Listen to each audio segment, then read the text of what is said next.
Today we're going to be reviewing set 9455 Fangpyre Mech containing 255 pieces. The set retailed for $25 US. Now if you want to purchase this set new, on average it's going to cost you $82 US. And if you want to purchase it used, on average it's going to cost you $36 US. Taking a look at our first minifigure, we have a frontal view of Kendall Cole, who comes with an exclusive variant of the Scythe of Quakes. Next we have a back view of said minifigure, a front view without his headgear, and again another back view showing no alternate face. From there we can take a look at the front view of our second and final minifigure for this set, which is Fang Shui, who has a banana as a weapon. And here we have the back view for Fang Shui. Seeing as this particular set has no side build, we can move straight into the main build. Now as always, we're going to start off with the aesthetics and go from there. Now starting off with the color scheme, there really isn't difference between the color scheme we see here and the color scheme we have seen with other Fangpyre vehicles. We still have this lime green, this dark green, purple as the main accent, red as a side accent, and then we have different grays as well as black for the mechanical side of the build. Moving on from there, we can take a look at the 6 stickers that this set possesses. Starting off with the head, we have 4 stickers on the head, all 4 of which are used as texture for the snake head. So we have 1, 2, 3, 4 there.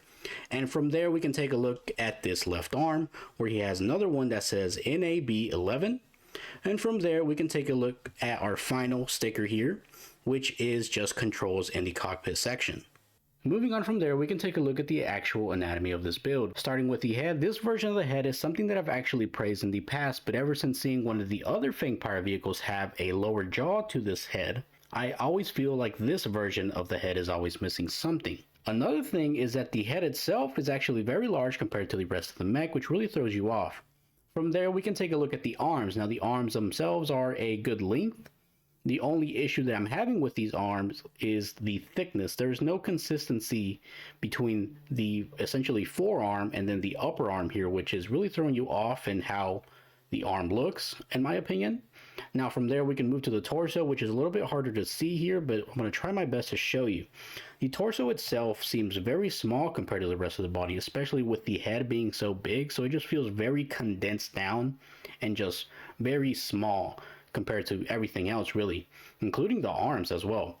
Now from there we move to these legs here, and the legs also suffer from one of the same issues that the rest of the mech is having, where, you know, they're just small. They really are. Especially compared to the head. The head is so big that everything is dwarfed, but on top of that, these legs themselves are very stubby and are really about the same length as the arms, when in reality the legs should be, you know, a little bit bigger here.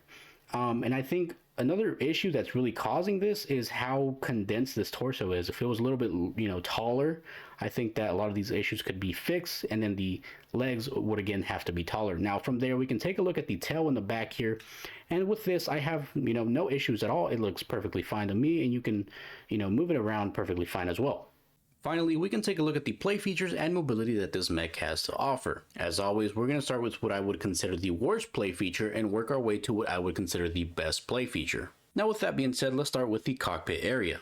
Now taking a look at the cockpit area, you can see that there's only room for one minifigure, but that makes sense as there's usually one being piloting the mech. So with that being said, let's place our minifigure in the cockpit. Now all you got to do is move this to the side here, and place your minifigure in here and sit him down. Make sure he's actually sitting in there, and then close this off.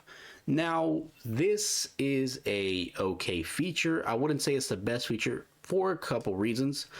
First of all, I don't see any reason to have this these little black bars here closing on him. They're not really, you know, securing him in there. It just doesn't really seem like it's doing anything, in my opinion. It's just there, really taking up space. Now if you would have left it you know, just alone, I think that would have been better. Or if we would have gotten an actual transparent windscreen over him as an actual cockpit, that would have been a lot better, in my opinion, as well.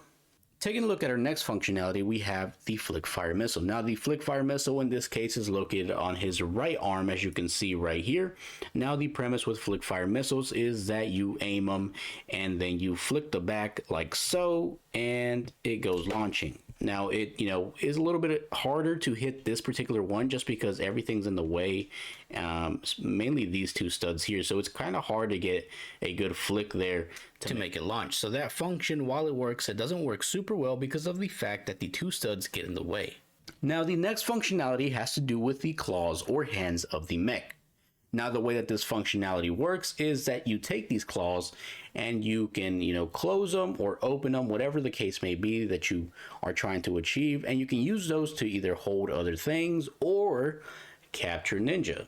So like so, you can just put a ninja or any minifigure in there and have them captured. Now this really gets your creative juices flowing as a kid, because now you have the ability to capture ninja, which is very fun to do, and it just gives you more of a dynamic posing or ideas for the mech as a whole, and it just really is a fun play feature.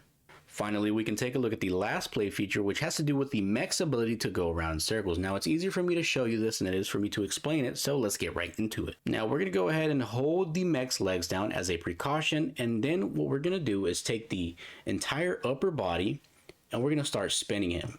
So the mech is able to essentially spin full 360 with this mechanism here, which is very neat in my opinion, and it gives you the ability to do some things that you wouldn't really think of, such as this, where if I just shift some stuff and get them in a quote-unquote power punch, you have the ability to pose mechs and punch, or punch from this side. It just gives you a little fun aspect of being able to twist something and give it more of a dynamic pose or a dynamic action, because of its ability to spin around at that torso midpoint. Now, before giving my opinions about the set as a whole, I wanted to show the mobility that this mech has, as I think it's something that's very important for mechs or any kind of humanoid creature. Now, starting with the head here, the head has a couple of different positions that you can put it in. Moving this to the side, we have to kind of hold this portion right here where my thumb is down, as it tends to come up when you move this head. So this is the lowest position that you can get this head in. As you can see, it starts touching other bricks here. So from there we can go up. So we go up one, and then so that's the next position. From there we can go up again, that's another position, and then we can go up one more time there, and that's the last position. So you can see that it gets up there pretty far. Next, we have the mobility of the arm. Now, the arm itself doesn't really have any restrictions on it. You can move it however you want, and pretty much in any position you want, as well as it, it has pretty much free reign over, anything really. From there, you can take a look at this joint here. Now, this joint does offer some limitations. Unfortunately, you can't push this piece up this way, kind of like how we do with our elbows. Instead, you have to kind of turn it and then bend it some, if you want any type of bent in that area at all. Next, we have the legs. Now, the legs can go in three main directions. So we can go backwards here, and that's about as far backwards as it goes. From there, you can come forwards, and it goes about there pretty much, because it starts getting in the way of each other right there. And then from here, we can go outwards, and that's as far as it goes outwards. Next, we have the feet. Now, the feet have great mobility as well. You can pretty much bend them all the way this way and all the way that way, and they only really have restrictions going backwards and forwards, but the restrictions aren't even that big of a deal there. Now, the last thing that we can take a look at in terms of mobility is the tail. So the tail can, turn whichever way you want it in this direction here. And besides that, we also have the ball joint here, so you can move the tail in a very circular motion here if you want. It does have a little bit of limitations going left and right there, but that's not too big of a deal, because you can get all the motion going up and down. And I believe that, in my opinion, is enough for this tail. So again, this is everything you get in set 9455 Fangpyre Mech, containing 255 pieces and retailing for $25 US. Now, do I personally believe that this set was worth $25 US back in 2012? Well, the answer to that question is both a yes and a no. First, the reasons as to why I still think it's worth the $25. So there is the sculpted head, which looks great. Then there's the play feature, so the feature of capturing ninja in a claw or grabbing anything.